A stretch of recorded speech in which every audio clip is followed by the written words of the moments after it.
Hey, good afternoon to you. It is 3:06 now. News Talk 105.9 WMAL, where we are making sense of the news. Coming up, Kat Cammack, Congresswoman from Florida, will be with us at 3:30. Joe Simonson from the Washington Free Beacon with a Follow the Money segment on how all of these lefties are financing their stupid tent encampments on college campuses. Scott Pressler is here at 4:30. We talked to him about some good news when it comes to Election Day this year, specifically out of Pennsylvania. And Mike Davis is here at 5 o'clock as the left continues its election interference by targeting Biden's political opponent, Donald Trump, who is at this moment campaigning in Waukesha, Wisconsin. And I'm so glad you're here with us. You can join the program today at 888-630-9625, 888-630-WMAL. Let us raise our glasses to the frat boys of UNC Chapel Hill protecting the American flag overnight from the mob of commie bastards looking to tear her down. That's the big story. One of many is I see American flags going back up in places where Palestinian flags were raised across the country. So there's some order being restored. Some order being restored. Let's take a look. The NYPD removed a Palestinian flag from the City College of New York, their campus, yesterday after it was replaced. The American flag was restored after the Palestinian flag was placed there.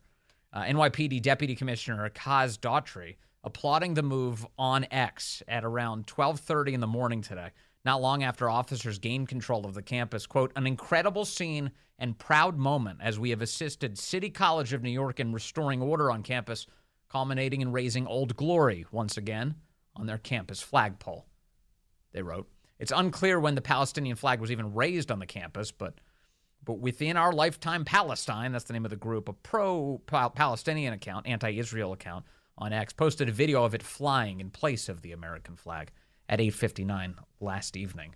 Of course, you know what that means. It's flying another nation's flag on American soil is a sign that they've conquered us. And the NYPD said, no, we're putting the American flag back up, and they did. So that's good.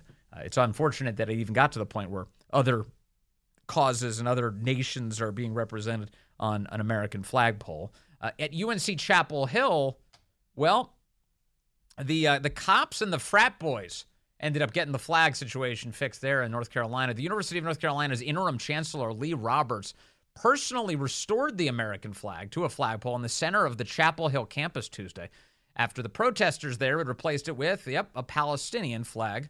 According to videos posted by the local news outlet, the college news outlet, the Daily Tar Heel, protesters originally knocked down barricades set up around the flagpole on the campus's Polk Place to gain access to the flag, according to the Daily Tar Heel. The agitators then lowered the American flag and then replaced it with a Palestinian flag. After a group of protesters surrounded their Palestinian flag, Roberts led a troop of police officers to the flag in an effort to successfully restore the stars and the stripes. Let's see here. This is some audio for UNC, some chanting going on. The people united will never be defeated. Are these the anti-Israel groups? This is the anti-Israel people first. Take a listen.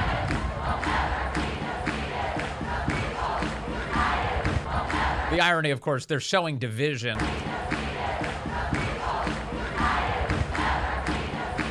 Yeah, okay. And then the U.S. flag gets put back up. Interim Chancellor Lee Roberts at the University of North Carolina there, and the crowd loves it. I can recognize frat bro chanting anywhere. That's definitely them. Interim Chancellor Lee Roberts had this to say. Can you talk about what everything has transpired today? We want to hear. This university doesn't belong to a small group of protesters. It belongs to every citizen of North Carolina. Everybody in North Carolina. Everybody who goes to school here, everybody who lives and works here. The flag represents all of us. Take down that flag and put up another flag, no matter what other flag it is, that's antithetical to who we are, what this university stands for, what we have done for 229 years. I love the screeching, the feckless screeching in the background. Shame for flying the American flag. Campus knows how to express their views without shouting, without violating university policy. That flag will stand here as long as I'm chancellor. Oh, these spoiled little twerps. It's just so great. So the American flag goes back up, raised by a guy called Lee Roberts. Meanwhile, Democrats, they're more the Robert E. Lee party. They don't like the American flag. Lee Roberts, though, putting it back up at UNC. So that's great. So now let me talk about the frat bros. Fox has a piece up on the subject. UNC fraternity brothers defend reinstated American flag from the campus mob who replaced it with a Palestinian flag. They say a moment of patriotism on the University of North Carolina Chapel Hill campus Tuesday has captured the nation's attention. Anti-Israel protesters Tuesday morning, they replaced the American flag on Chapel Hill's quad, which had been flying at half-mast after 4 Charlotte officers were killed in the line of duty on Monday. So how about that? So not only did they take the American flag down, they removed it from its half-mast position, honoring the death of those officers killed in Charlotte earlier this week. They replaced it with a Palestinian flag before the UNC chancellor, of course, responded with law enforcement officers. Activists, some of whom were not affiliated with the nation's first public university, attempted to take it down a second time. They were met with resistance from a smaller group of students. Quote, "Today was a sad yet empowering day at Chapel Hill," says student Guillermo Estrada, class of 2027. "When I walked to class, I saw the Palestinian flag raised on our quad flagpole and was immediately upset at the act that these, quote, protesters had made. I cannot say I am fully educated on the Israel-Palestine conflict, but it upsets me that my country's flag was disrespected in order to advocate for another." Estrada added that the chancellor, Roberts, and officers who replaced the flag the first time were met with profanity, middle fingers, thrown bottles, rocks, water. Videos circulating on social media showed a group of students singing the national anthem and chanting USA as the American flag was returned to the pole. Quote, "When the flag was raised once again, the Greek community, frat bros, began singing the national anthem. As the chancellor left, the quad erupted into chaos as protesters began removing the flag once again, preparing to destroy it," said Estrada. "My fraternity brother and others ran over to hold it up in order for it not to touch the ground." So not only are they protecting the flag, they're protecting the etiquette around the American flag to keep it from touching the ground. Quote, "People began throwing water bottles at us, rocks, sticks, calling us profane names. We stood for an hour defending the flag so many fight to protect." Estrada went on to explain that he comes from an immigrant family in a military community where he, quote, "saw firsthand the sacrifices they make." He said, quote, "I will not stand for the disrespect that these protesters cause for the sake of another country. My LDOC," what is LDOC? Do we know the acronym? Well, he says it here anyway, whatever that means. "My LDOC will be memorable." Something of college, maybe. "My LDOC will be memorable in knowing that my fraternity brothers and others fought to keep the flag up. But it will also be memorable in knowing that so many yearn to disrespect it." So, what has happened since then? Well, it turns out that I guess the boys who were involved here were a part of the Pi Kappa Phi chapter at UNC Chapel Hill. And a fundraiser has been launched on the internet to support the boys. It's a GoFundMe, which means it'll probably be taken down at some point. GoFundMe, not typically on the side of pro-America causes. They tend to be on the censorious side of these things. Pi Kappa Phi, here's the title of it. Pi Kappa Phi men defended their flag. Throw them a rager. Throw them a rager. You ready? Here's the description of these guys and what they did. "Commie losers across the country have invaded college campuses to make dumb demands of weak university administrators. But amidst the chaos, the screaming, the anti-Semitism, the hatred of faith and flag, stood a platoon of American heroes. Armored in vineyard vines and Patagonia, fueled by Zinn and White Claws, these triumphant Bohemians protected Old Glory from the unwashed Marxist hordes, laughing at their shrieks and their wails and shielding the stars and stripes from Soviet missiles. These boys, no, men of the UNC Chapel Hill Pi Kappa Phi gave the best to America, and now they deserve the best. Help us raise funds to throw this frat the party they deserve. A party worth a party worth of the boat-shoed proletariat who did their country proud. That's the description. You ready for how much these guys have raised? In just a few short hours, $75,000 has been raised to throw these boys a hell of a frat party for defending the American flag. They stood for an hour as they were being pelted with rocks, water, I'm guessing probably human excrement in the process, defending the American flag, not even allowing it to touch the ground. And they all have the characteristic smirk of a patriot who knows he's doing the right thing. There's photos of these guys. They're all just staring at the braying lunatics, and they're fine. They're fine. We'll just stand here. They've got their backpacks tightly cinched to their backs. They've got their polo shirts on, and they've got the American flag wielded just right there in their hands, protecting it. So that's what's happened there. Meanwhile, the lefties are going absolutely crazy. The NYPD went into that building last night in Columbia, and they busted everything up, and they threw all of these idiots out. And there's videos online this morning of some of the, I guess, I call them children because that's certainly where they are mentally, but presumably they're all over the age of 18. These are young adults. I saw one video of someone pushed out of the building by the cops. They literally shoved them away like, hey, get out of here. And they just give them a little shove. And they're right at the top of the stairs. And then they start rolling down the stairs as if the cop shoved them a full quarter mile, like as if the pressure of the shove was so immense that they had to keep on rolling forever. It was like something out of like an Austin Powers movie or like a Leslie Nielsen. I was like, just totally ridiculous. The most theatrical thing you've ever seen. Just bouncing down the stairs. And they just kept going like it was Joe Biden trying to descend Air Force One. They just rolling down the steps. I'm being assaulted. Help, help. It's a Monty Python sketch. It's insane. It's insane. So they're pretending, oh, police brutality. The cop just literally was like, hey, get out of here, kid. Shove them. They go flying down the stairs, please. I'm also seeing videos of some of these lefty lunatics they're on the ground. They go up to the fences. They're occupying these various areas of campus. They go up to the fences and they're being handed boxes of food, to-go containers, like the styrofoam to-go container you get from a buffet. They're being handed boxes of buffet food that's being wedged between the fence to them. And then they're gingerly taking them like it's a Save the Children ad. Like they're like they're poor little orphans who are finally eating their first meal in years. Like they can barely hold it. They're so weak from all their malnutrition. They're taking these boxes and they're wearing these headscarves, these Palestinian headscarves they call keffiyehs. They're wearing them over their heads like there should be Sarah McLachlan music playing as they're taking it. Of the arms of an angel. They're like taking the food. They've been out there for like 4 hours. This is nothing. We had callers yesterday. Like, what are these people doing? God help them if they ever get a colonoscopy. You've got to like literally not eat for a day before that. So these kids are like, please, please. And some wise people are pointing out, you know what's really going on? They're play acting. They're pretending like they're refugees. They're pretending like they're victims in some war-torn country, that they're barely surviving. Who was the chick yesterday? The Marxist chick, who is both instructor and PhD candidate, who was talking to reporters yesterday as they were occupying this Hamilton Hall at Columbia University. And she was saying, we need food and water. By the time she was doing this interview, it was something like 13 hours into their occupation of the building.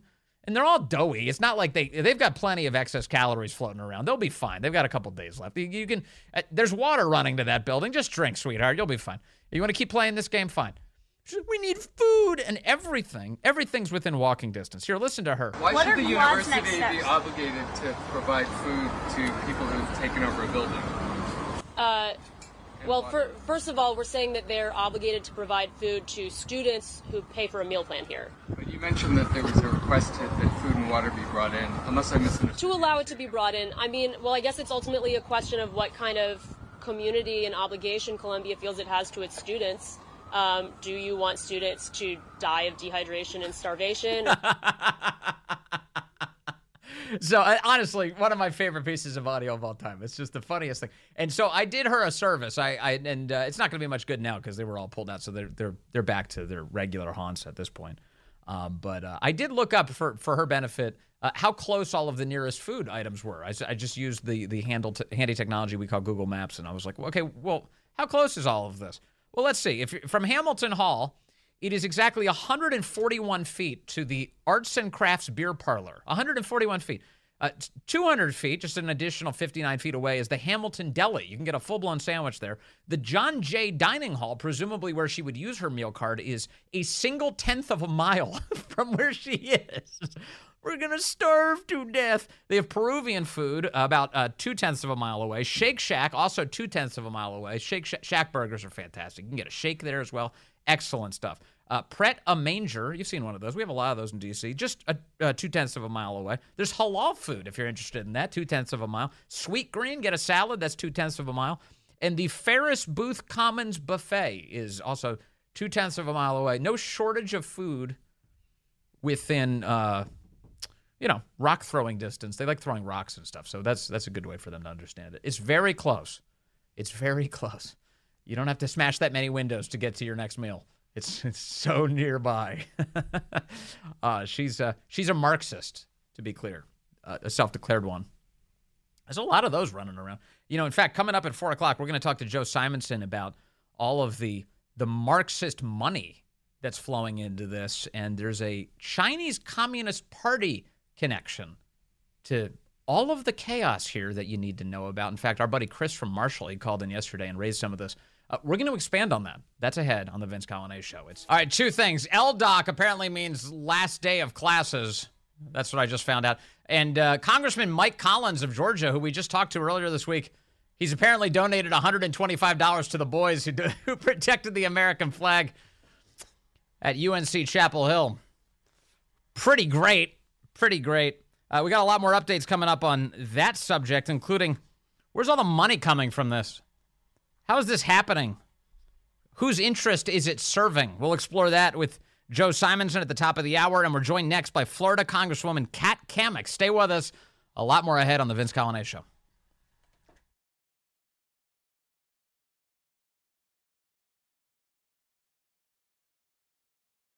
Good afternoon to you. 3:35 here, News Talk 105.9 WMAL, where we're making sense of the news. Coming up on the program, Joe Simonson talks to us about some of the money and organization that is pretty quietly backing all of these efforts to cause chaos on our campuses. Who's paying for all of this? Scott Pressler will be here at 4:30. We talked to him about our election, its integrity, and getting people registered to vote. Some big news out of Pennsylvania to share with you, some good news. And then Mike Davis will join us at 5 o'clock as the left has decided democracy is not the way to win. Cheating is. Mike addresses all of that meddling coming up. You can join us, 888-630-9625, 888-630-WMAL. An update on that college campus craziness. Bill Malugin at Fox has obtained a Google document with a list of needs that the protesters at the UCLA camp are requesting. This is the UCLA anti-Israel activists. They are demanding the following. They want vegan and gluten-free food. This is not, by the way, this is not parody. I'm actually reading a real report from Bill Malugin. Super bright flashlights with strobe, to be as obnoxious as possible. Rope and zip ties. What do they need rope and zip ties for? The anti-Israel mob. Helmets, shields, and wood. Lotion, no sunscreen, they said. I guess they have something against sunscreen. And they want knee and elbow pads. So it sounds like they're gearing up for a very peaceful protest. Gluten and vegan food. Gluten-free and vegan food. That's according. So what is going on here? Can we not get any meaningful answers on who's organizing all of this? Joining us now to discuss what's going on all of these college campuses and Joe Biden's big plans for the United States. Congresswoman Kat Cammack is here from Florida. Congresswoman, good to have you back with us. Hey, great to be with you. Thanks for having me. So Biden, this very day, Joe Biden just announced another tranche of loan forgiveness for college students all across the country, just in time for them to join Hamas. What is this? Why do they? First of all, it seems so politically stupid to be doing giveaways to the very people who are causing so much chaos. But what do you make of that decision?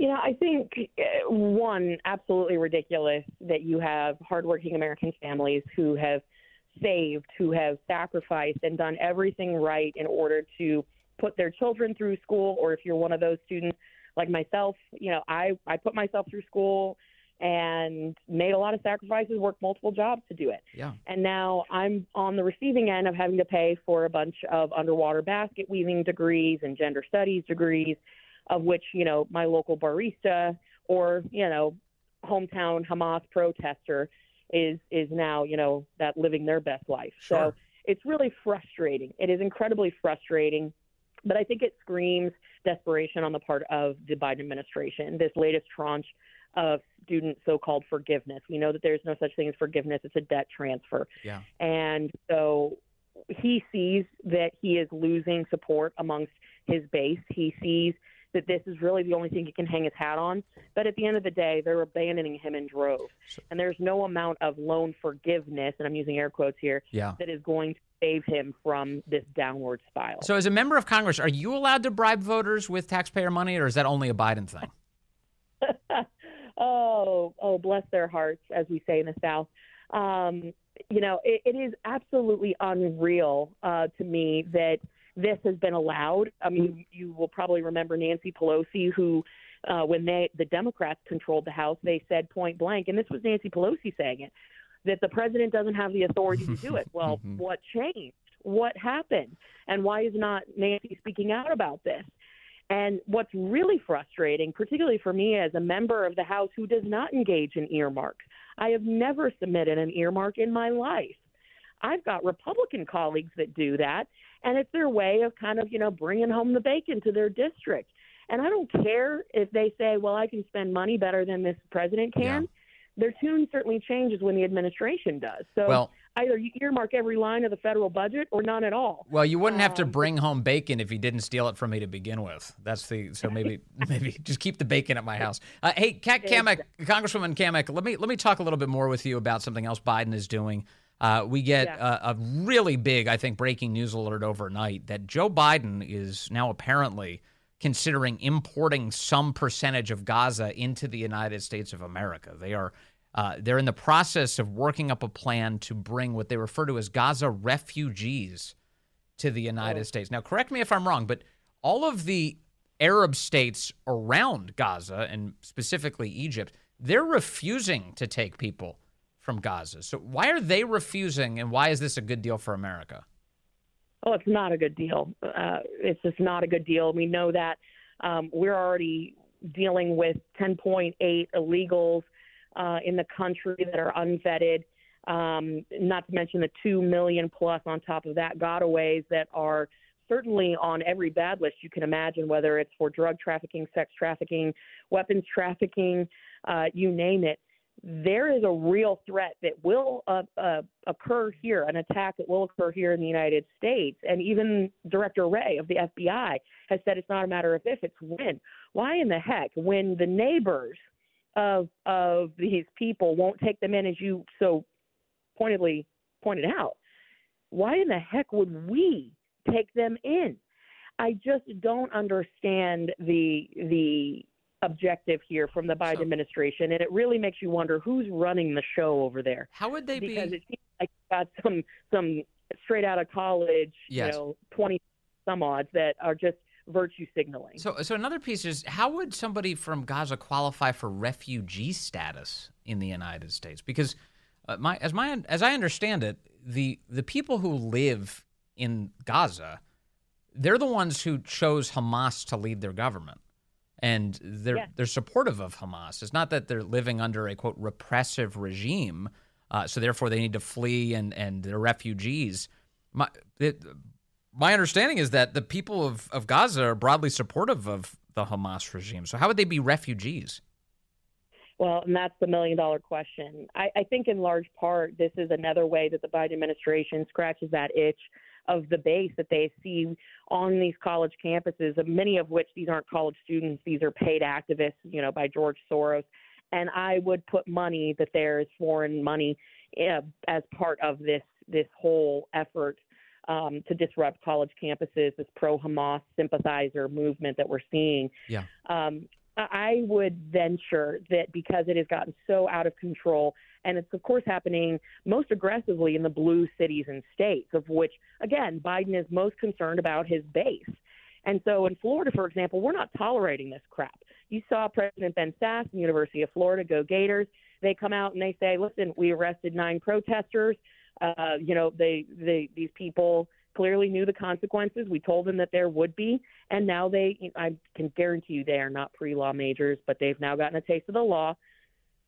That is what needs to happen. And that's why, he's freaking out over the political outcomes and fallout from this. And so I think that this is his way to virtue signal to that group that, hey, we're really struggling to find ways to appease you guys. So we're going to fly in the people that you claim to stand up for. Little do these protesters on these campuses realize, especially when you have the LGBTQ plus community advocating for these people, that these people will literally throw them off the tops of buildings. And so it's going to be a real harsh reality, smack in the face type reality, if these two groups ever actually do meet. One of the unfortunate realities of all the protests we're seeing, although there are apparently some outside influences pushing this, a lot of this comes from inside the colleges. I mean, these are things that students are learning inside of these colleges. And as you know, Congresswoman, you've got these institutions of higher learning. They collectively take over hundreds of billions of dollars every year from the United States taxpayer, federal funding, and then they turn around and use it to foment this type of propaganda and radicalism. At what point do we cut off federal funding for all of these colleges? Why are we paying for such a crappy product? Well, that's a question I've been asking for a while, and I know we've been supportive of legislation that actually restricts federal funding to institutions that do ridiculous things like allow Confucius Institutes on their campus, that don't take action against people that are embedded into these universities that are part of China's Thousand Talents program. Let's not even get into the real issue of we have tenured professors that basically read Rules for Radicals decades ago and took it to heart, and they really believe that they'll be able to indoctrinate a small army to basically take on, the government and the man, and it's going to be a full-blown revolution in the United States. That is their utopia of getting these kids radicalized to the point that they can become professional activists instead of productive members of society. It's wild and really disappointing. I think we in the House of Representatives have to exercise the power of the purse. Of course. Absolutely. But this week, you've got a Speaker Johnson-led effort to go after anti-Semitism. They want to pass a piece of legislation called the Anti-Semitism Awareness Act of 2023. Mm-hmm. And everybody condemns anti-Semitism, or at least sane people do. You should. But it sounds like a message vehicle more so than the kind of thing that would actually fix this problem, which you're talking about, which is get the federal funding out of there. We should stop subsidizing this. Yeah, no, I agree with you. I mean, I think it's important that we lay a marker down, put people on the record. I think that's a key part of it. But the real meat and potatoes of this effort is going to be in the appropriations process. And for me, I believe we should go through all 12 appropriation bills with a fine-tooth comb, really start cutting from a perspective of zero-based budgeting and saying, listen, this has been done for decades. Why are we still doing this? And start from that approach, because we continually look at the previous year's baseline and it's like, oh, if we shave a cent here, we can say we cut. It's just nonsense. It's all smoke and mirrors. So, yes, this bill today, it doesn't solve all the problems, but I think it's an important bill to take a stand. And I think including a definition of anti-Semitism gives some teeth for these administrators and for the entities that actually fall under the Department of Education, of which I'm not a fan of, but here we are. It gives them the ability to actually enforce some element of statutes under the Civil Rights Act of 1964. So I think it's a good way to kind of bolster the efforts of holding these protesters' feet to the fire, particularly those that engage in incredibly hateful rhetoric that is violating the free speech and constitutional rights of fellow students on campus. I think that that's something that is a direction we can go. Yeah. But as far as the federal funding element, we have to do that through the appropriations process. By the way, I just want to pause on the concept because I want to make sure I understand it. Obviously, if somebody says something that's hateful, that alone is not a violation of the law. It's protected by the First Amendment to say something hateful, as awful as it might be. you actually have to break a law to be held accountable by the law, right? Correct. Absolutely. And there is no official definition of anti-Semitism as it relates to the 1964 Civil Rights Act. This actually uses an internationally recognized, actually the State Department recognizes this, it's been used in other federal capacities. It gives that definition with this at the same time protecting constitutionally protected speech. Got it. All right. Well, Congresswoman Kat Cammack, thank you as always for your time. Really appreciate you joining us today on yet another chaotic day in the United States of America. Thank you very much. Appreciate you guys. Have a good one. Of course. All right. That's Congresswoman Kat Cammack on what's going on right now. I want to take you to some of the audio today out of the White House because Corinne opened her gums and, out popped the normal nonsense. Why haven't we heard from Biden on all of this? We keep hearing some sternly worded White House statements. You know what's funny? You know what this is? So the White House has been releasing written statements condemning some of the, the building occupations, the kind of stuff nobody sees anywhere. These are farts in the wind. Nobody's even nothing. You can barely notice. And so they're doing it because they don't want all of these campus radicals to notice that Biden is condemning them. And he's doing it in forums where barely anybody even sees it. So what Biden should be doing, if he was earnest and authentic about this, is step up to a microphone and give a speech about the hatefulness that is spreading across the country, and this cannot stand. You can't be tearing down American flags on college campuses and replacing them with foreign flags. You can't be doing that. A normal president would give that address. Joe Biden is not a normal president. He is not giving that address at all. He's been in hiding. He's been running a basement campaign during this. So a reporter today asks Corinne, why haven't we heard from Biden? Here at home, there's been some dramatic images really across the country over the last 24, 48 hours, especially at the Columbia, UCLA last night, University of Madison, Wisconsin, other campuses. Has the president been monitoring this? And why have we not heard directly from the president about these protests that have taken over institutions of higher learning across the country, the police responses, instances of violence? Why have we not heard directly from the president? That's the Associated Press reporter, Zeke Miller. So just a couple of things. The president is being kept regularly updated on what's happening, as you just stated, across the country. He is monitoring the situation closely, so is his team. He's monitoring it. He's regularly updated. They have an anti-Semitism command center. He is staring at oversized television screens and pinpointing instances of anti-Semitism and then shaking his head in disgust. I would just add that no president has spoken more forcefully about combating anti-Semitism than this president. And no president has breathed more life into it than this president. Come on. It's like ridiculous. Ridiculous. On those refugees from Gaza, again, if you can call them that, the White House has mealy-mouthed answers on that subject as well. Well, how many people from Gaza? Are we going to import all of Gaza? What's the deal here? Reporter asking the White House today.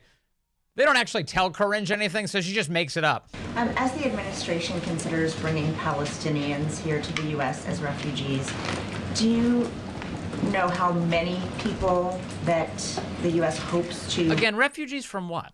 From their own leadership? That's what we're granting refugee status for? Relocate.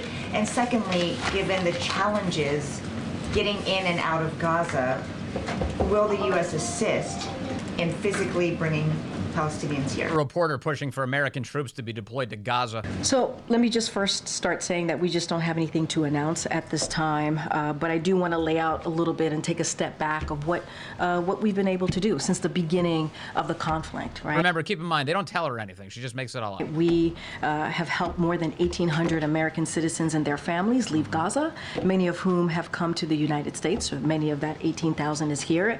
And the president... Did she say 1,800 at first, and now she's saying 18,000? Is that the flip she just did on the numbers? But I do want to lay out a little bit and take a step back of what we've been able to do since the beginning of the conflict, right? We have helped more than 1,800 American citizens and their families leave Gaza, many of whom have come to the United States. So many of that 18,000 is here. 18,000. And the president has said, and as with his direction, we have also helped and will continue to help some particularly vulnerable individuals, such as children with serious health problems and children who were receiving treatment for cancer get out of harm's way. Yeah, we're helping cancer patients. And receive care at nearby hospitals in the region.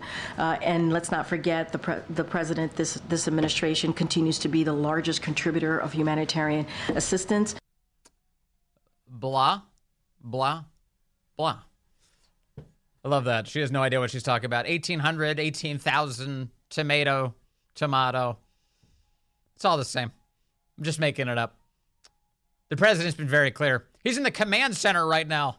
He's not sleeping in the comfy chair, drooling on himself. That's not what's happening.